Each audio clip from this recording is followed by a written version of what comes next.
बिस्मिल्लाहिर्रहमानिर्रहीम। अस्सलाम वालेकुम स्टूडेंट्स। आज हम पढ़ेंगे सोर्सेज ऑफ ऑर्गेनिक कंपाउंड्स। 3 तरह के मेन सोर्सेज हैं ऑर्गेनिक कंपाउंड्स के: petroleum, coal and natural gas. These are vast reservoirs from which many organic compounds are obtained. They are called fossil fuels. हम इन तीनों चीज़ों को कंबाइन करके फॉसिल फ्यूल भी कहते हैं। फॉसिल्स का मतलब क्या होता है? रिमेन्स, पुरानी चीज़ों के। ये दरख्तों के भी रिमेन्स हो सकते हैं, ये लिविंग बॉडीज़ के भी रिमेन्स हो सकते हैं। इनको हम कहते हैं फॉसिल्स। और इनसे ड्राइव होने वाले जो फ्यूल हैं 3 किस्म के, petroleum, coal and natural gas, इन तीनों को हम कहते हैं फॉसिल फ्यूल्स। ये कहाँ से ऑब्टेन हुए? Over long period of time from the decay of plants and animals. Plants and animals की बॉडीज जब डिके हुई तो ये 3 तरह के फ्यूल जो हैं हमें ऑब्टेन हुए। कोल, ये कैसे ऑब्टेन हुआ कि कोल जो है it were obtained, the coal in nature was formed from the remains of trees buried inside the earth crust. बड़े बड़े दरख्तों की लकड़ियां जब दब गईं अर्थ क्रस्ट के अंदर किसी ना किसी आफत के नतीजे में, किसी ना किसी कैटास्ट्रॉफी के नतीजे में, तो 500 मिलियन ईयर्स पड़े रहने के बाद ये जो बड़े बड़े जो है वो दरख्त के तने थे ये कन्वर्ट हो गए इनटू कोल। और क्यों कोल कन्वर्ट हुए? Due to bacterial and chemical action on wood, it got converted into peat. सबसे पहली फॉर्म जो है वो वुड के बाद क्या है? पीट में कन्वर्ट हुई। पीट हाई टेम्परेचर हाई प्रेशर के बाद लिग्नाइट, फिर उसके बाद प्रेशर मजीद अप्लाई हुआ तो ये बिटुमिनस कोल में, और फिर उसके बाद एंथ्रासाइट। बच्चों ये आपने टेबल जो है वो लाजमी याद करना है। ये दो डिफरेंट स्टेजेस हैं। आपसे पूछा जा भी सकता है कि what are the different stages from which the coal has been made. ठीक है, तो ये जो है आपने अच्छे तरीके से याद कर। Students, now we come to the next page. इस पेज में हमें बताया गया है कि कोल जो है वो एक इम्पॉर्टेंट जो है वो सॉलिड फ्यूल है। बहुत सारे ऑर्गेनिक कंपाउंड्स हम इससे ऑब्टेन करते हैं व्हेन सब्जेक्टेड टू कार्बोनाइजेशन और डिस्ट्रक्टिव डिस्टिलेशन। ये कार्बोनाइजेशन और डिस्ट्रक्टिव डिस्टिलेशन की डेफिनेशन आपने जो है वो याद करनी है। ये आपके सामने है कि जब कोल जो है हवा की गैर मौजूदगी में हीट अप होता है इनटू 500 टू 1000 डिग्री सेंटीग्रेड, तो ये कन्वर्ट हो जाता है 3 तरह की फ्रैक्शंस में: coke, coal gas and coal tar. Coal tar के अंदर आपको ढेर सारे ऑर्गेनिक कंपाउंड्स ऑब्टेन्ड होते हैं। कोल टार एक इम्पॉर्टेंट फ्रैक्शन है कोल की, जो कि जो है फ्रैक्शनल डिस्टिलेशन के जरिए हम ये तीनों की तीनों फ्रैक्शंस जो है वो सेपरेट कर सकते हैं। कौन कौन सी हैं? कोक है, कोल गैस है एंड कोल टार है। ये आपने डेफिनेशन अच्छे तरीके से याद करनी है। आगे ये जो पाकिस्तान के अंदर क्या है, कोल कितने परसेंट है, कितने परसेंट मौजूद नहीं है, कौन सी जगह पे पाया जाता है, कौन सी जगह पे नहीं है, ये रहने दें। नेक्स्ट हम आते हैं नेचुरल गैस की तरफ। नेचुरल गैस क्या है? ये भी इंपॉर्टेंट एनर्जी सोर्स है, खासतौर पे पाकिस्तान में जहाँ पे आपको कोल जो है वो कम अवेलेबल है और मिनरल ऑयल के सोर्सेज भी जो है वो कम है। क्या है ये? इसमें आपने ये डेफिनेशन याद करनी है। It is a mixture of low boiling hydrocarbons. Hydrocarbons हम ऐसे ऑर्गेनिक कंपाउंड को कहते हैं जिसमें सिर्फ हाइड्रोजन हो और कार्बन हो। तो ये क्या है कि लो बॉइलिंग जिनका बॉइलिंग पॉइंट कम है। बॉइलिंग पॉइंट कम वाले जो हाइड्रोकार्बन्स हैं उनका मिक्सचर होता है। For example methane, ethane, propane वगैरह। मेजर पोर्शन जो है वो नेचुरल गैस का मीथेन होता है। ये जो है ये भी आपने सही तरीके से याद करना है। एमसीक्यूज के तौर पर भी आ सकता है। और ये कैसे ऑब्टेन होती है हमें? ये भी जो है it is also formed by the decomposition of organic matter. Organic matter जो किसी ना किसी आफत के नतीजे में जमीन के नीचे दब गया तो उस नतीजे में नेचुरल गैस भी बनती है। कोल के साथ साथ एक और चीज भी पैदा होती है, वो है नेचुरल गैस। हमारा नेक्स्ट टॉपिक है petroleum. Mineral oil is called petroleum when it is in the refined form.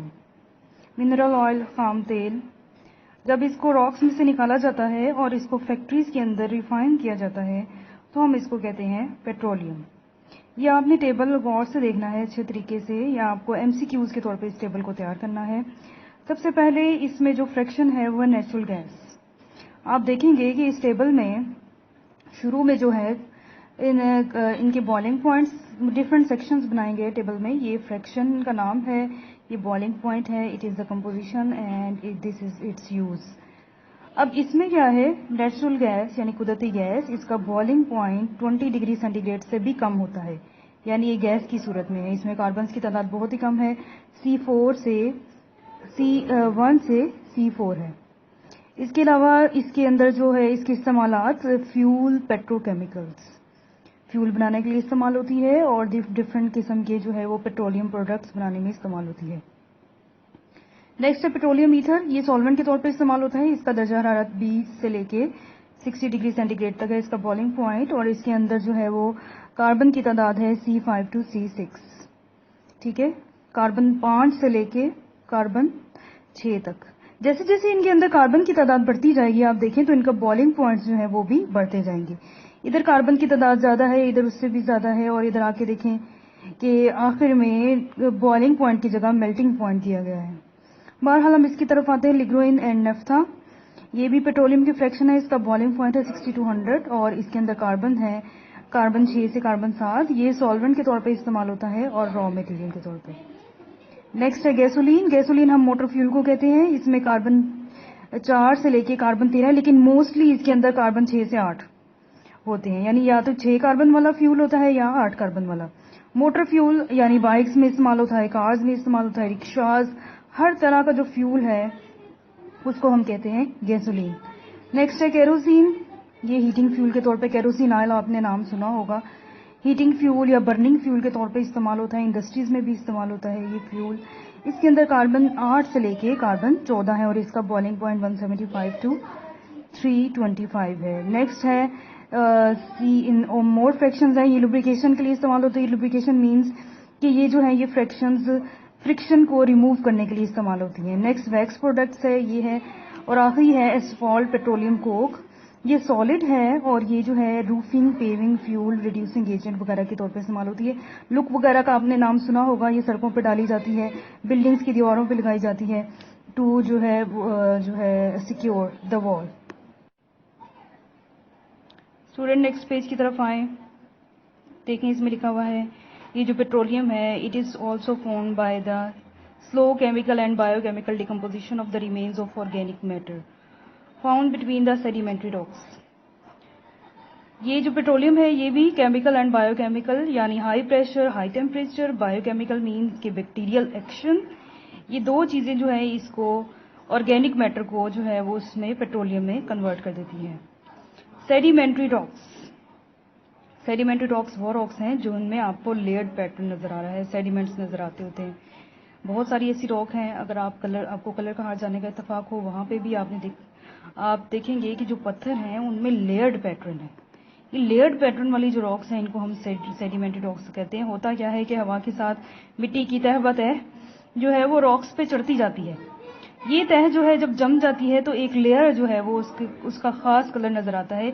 In layers की तादाद से हम इन रॉक्स की उम्र का भी अंदाजा लगा सकते हैं।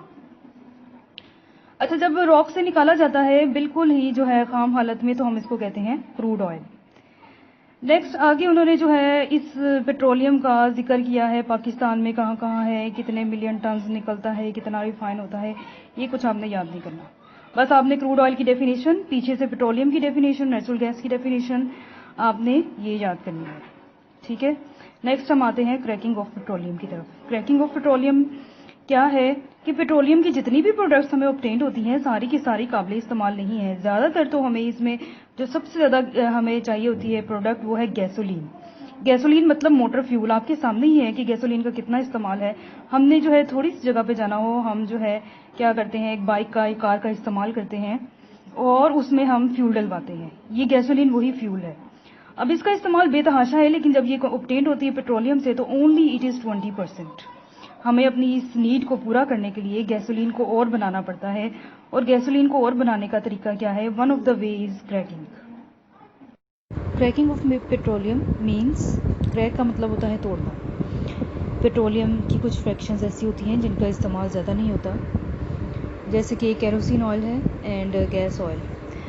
ये हम क्रैकिंग के ज़रिए जो है इन फ्रैक्शंस को जिनका इस्तेमाल ज़रा कम है गैसोलीन में कन्वर्ट कर देते हैं। गैसोलीन मोर यूज़फुल है, ये जो है सिर्फ 20% ऑब्टेन्ड होती है और इसका चूँकि बहुत ज़्यादा बेतहाशा इस्तेमाल है हमारी रोज़मर्रा ज़िंदगी में, इसलिए हम बड़ी बड़ी फ्रैक्शंस को छोटी फ्रैक्शन में कन्वर्ट कर देते हैं। अब इसकी प्रॉपर डेफिनेशन ये है कि ये वो प्रोसेस है जिसमें it is defined as the breaking of high hydrocarbons having high boiling point into a variety of lower hydrocarbons which are more volatile। ऐसे हाई हाइड्रोकार्बन्स जिनका बॉइलिंग पॉइंट भी ज़्यादा है, जिनका मोलर मास ज़्यादा है, जिनके अंदर कार्बन एटम्स की तादाद ज़्यादा है, उनको तोड़ के हम छोटी छोटी फ्रैक्शंस जो हैं उसमें कन्वर्ट कर देते हैं। छोटी छोटी फ्रैक्शंस मीन्स लोअर हाइड्रोकार्बन्स जिनमें कार्बन की तादाद कम है और जिनका मोलर मास भी कम है। फॉर एग्जांपल उन्होंने आपको बताया है कि ये एक अल्केन है जिसके अंदर टोटल 16 कार्बन है। इस 16 कार्बन वाले अल्केन को हम जो है तोड़ते हैं। C7H16 ये गैसोलीन की फ्रैक्शन बन गई, और CH2 डबल बॉन्ड CH2 ये इथीन है और ये प्रोपीन है। ये 2 कार्बन वाला है और ये 3 कार्बन वाला है।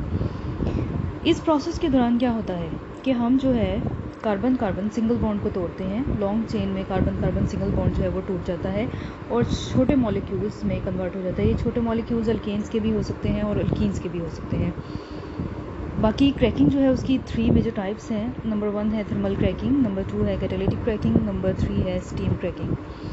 थर्मल क्रैकिंग, थर्म का मतलब होता है हीट। ये ऐसी क्रैकिंग है, this type of cracking involves the breaking down of large molecules at high temperature and pressure. High temperature high pressure हम अप्लाई करके जो है बड़े बड़े हाइड्रोकार्बन्स को तोड़ते हैं, उनको छोटे हाइड्रोकार्बन्स में कन्वर्ट करते हैं। अब इसका इस्तेमाल आपने ये पूरा का पूरा याद करना है। इसका इस्तेमाल क्या है? It is particularly useful in the production of unsaturated hydrocarbons such as ethene and propene. ये इथीन है और ये प्रोपीन है, आपके सामने बनी हुई है। नेक्स्ट है कैटालिटिक क्रैकिंग। कैटालिटिक नाम से जाहिर है कि हम इसमें कैटलिस्ट को इन्वॉल्व करते हैं। जब हम जो है कैटलिस्ट को इन्वॉल्व करते हैं तो क्रैकिंग जो है लो टेम्परेचर पे भी कैरी आउट हो सकती है। High hydrocarbons can be cracked at low temperature and low pressure in the presence of suitable catalyst. High hydrocarbons जो है लो टेम्परेचर जैसे कि 500 डिग्री सेंटीग्रेड है, लो प्रेशर जैसे कि फॉर एग्जांपल 2 एटमॉस्फेयर है, तो इस केस में जो है इनको हाई हाइड्रोकार्बन्स को तोड़ के छोटे छोटे हाइड्रोकार्बन्स में कन्वर्ट किया जाता है। हमारे पास मेनली जो कैटलिस्ट इस्तेमाल होते हैं वो है सिलिका और एल्यूमिनियम। ये क्रैकिंग जो है it is particularly useful for gasoline of high octane number. अच्छी क्वालिटी की गैसोलीन प्रोड्यूस करने के लिए हम इस कैटालिटिक क्रैकिंग को इस्तेमाल करते हैं। आपसे जो है MCQs के तौर पे पूछा जा सकता है which type of cracking produces gasoline of high octane number. तो आप बताएंगे कि कैटालिटिक क्रैकिंग जो है उसमें हम अच्छी क्वालिटी की बेटर क्वालिटी की गैसोलीन जो है उसकी मदद से हम हासिल कर सकते हैं। नेक्स्ट है स्टीम क्रैकिंग। स्टीम का मतलब होता है हम पानी जो है उसको भाप में कन्वर्ट करते हैं। ये ऐसी क्रैकिंग है जिसमें स्टीम की मौजूदगी में हम जो है हाई हाइड्रोकार्बन्स को लो हाइड्रोकार्बन्स में कन्वर्ट करते हैं। इस प्रोसेस में क्या है कि high hydrocarbons in the vapour phase are mixed with steam. अब स्टीम का अपना टेम्परेचर भी अच्छा खासा हाई होता है, तो स्टीम के साथ हाई हाइड्रोकार्बन्स को मिक्स करके और जो है थोड़ी देर के लिए हमने हीट करना है, अबाउट 900 डिग्री सेंटीग्रेड, और फ़ौरन कूल कर देना है।